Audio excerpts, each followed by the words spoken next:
Baik, terima kasih. Sebelum kami berikan kepada beliau Kiai Haji Said Agil Sirot, kita sejak awal kita sampaikan bahwa kita tabayun forumnya, kita tetap dalam suasana jernih dan hati nurani kita. Saya persilakan untuk Yai Said dulu.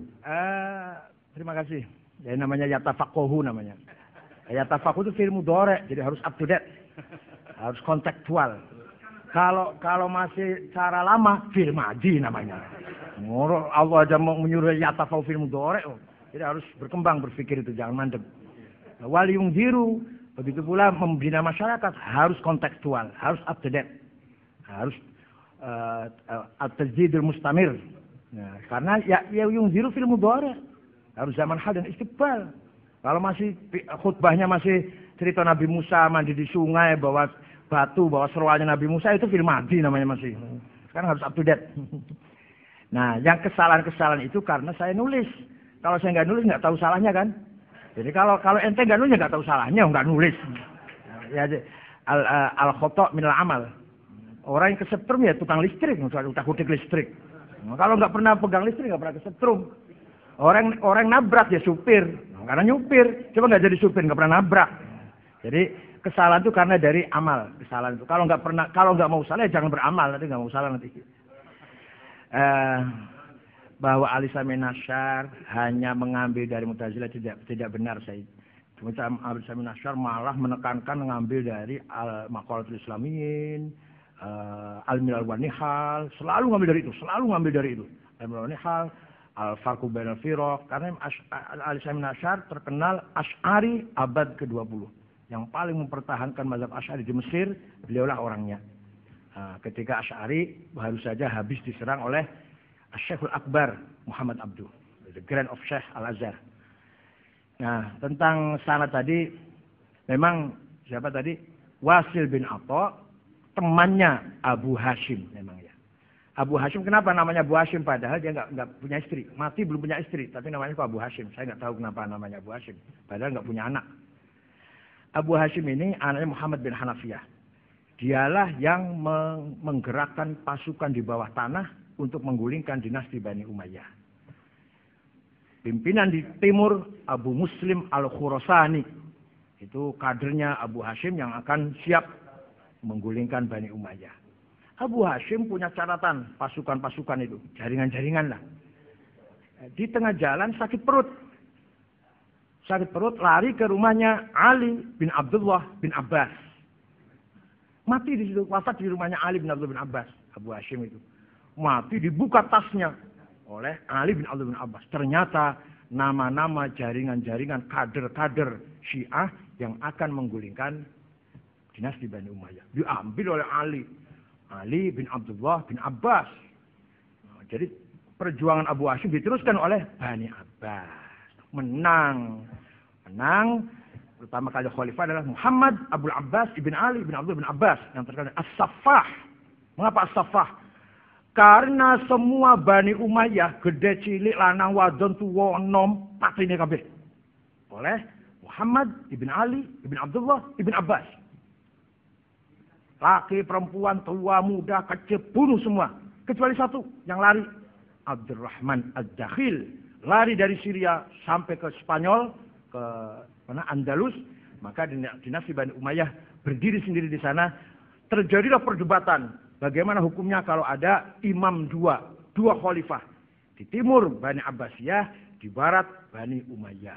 Itulah cerita Abu Hashim. Sedikit tentang Abu Hashim. Abu Hashim orangnya cerdas, orangnya pintar. Cerdas, politisi, aktivis, energik. Bisa membangun jaringan di bawah tanah malah. Yang akan menggulingkan dinasti Bani Umayyah. Ternyata tidak panjang umurnya, malah mati belum kawin. Diambil alih oleh Ali bin Abdullah bin Abbas.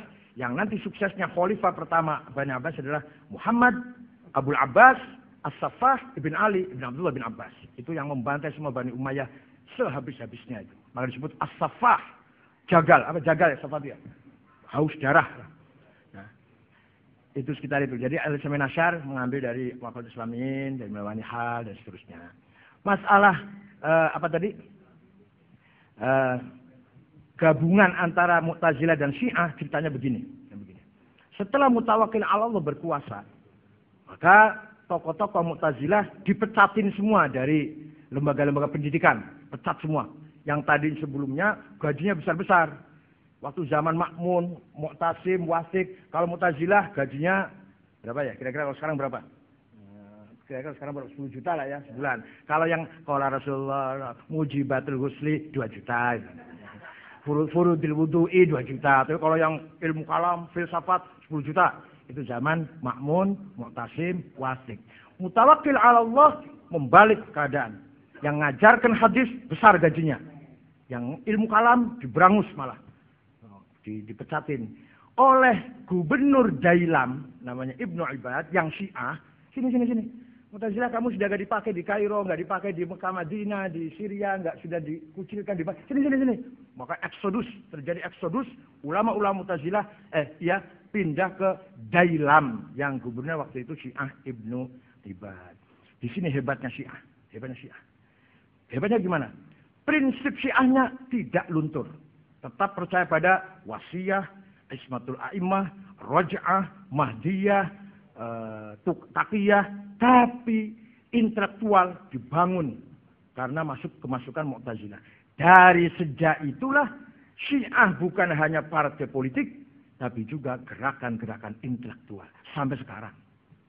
Sampai sekarang embargo spare part pesawat oleh Amerika, iya. Amerika melarang ngirim onderdil pesawat ke Iran. Ya wis ora apa-apa, gawe dhewe. Sampai sekarang spare part onderdil pesawat Iran itu bikin sendiri. Enggak usah beli dari luar negeri karena diembargo oleh Amerika. Dan sekarang satu negara yang melawan Amerika ya Iran. Lepas dari mazhabnya salah atau keliru apa kufur apa pokoknya yang sekarang satu-satunya orang yang berani menantang Amerika itu Syiah. Satu negara yang tidak punya utang juga Iran. Satu-satunya yang membela Palestina terang-terangan usul basa-basi ya Iran. Padahal Palestina tidak ada Syiah. Orang Palestina nggak ada Syiah, orang Palestina. Tapi yang membelain Palestina mati-matian Iran. Ini lepas dari kufrun apa nifakun apa dolalun lah. Iya. Apa? Ayat setan.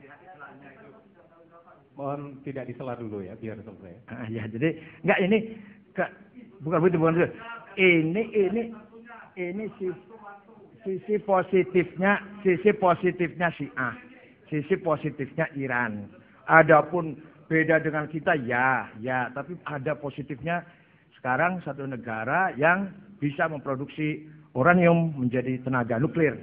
Nah, kalau kita kan masih memproduksi mandoan, keripik tempe, Iran sudah memproduksi uranium. Tentang sanad tadi, yang mengkotik tadi sanad ahli sunnah, itu dari tahun saja. Kita lihat dari tahun dan dari pengaruh. Syehristani terpengaruh Ghazali. Rozi terpengaruh oleh Syehristani. Itu saya baca di situ.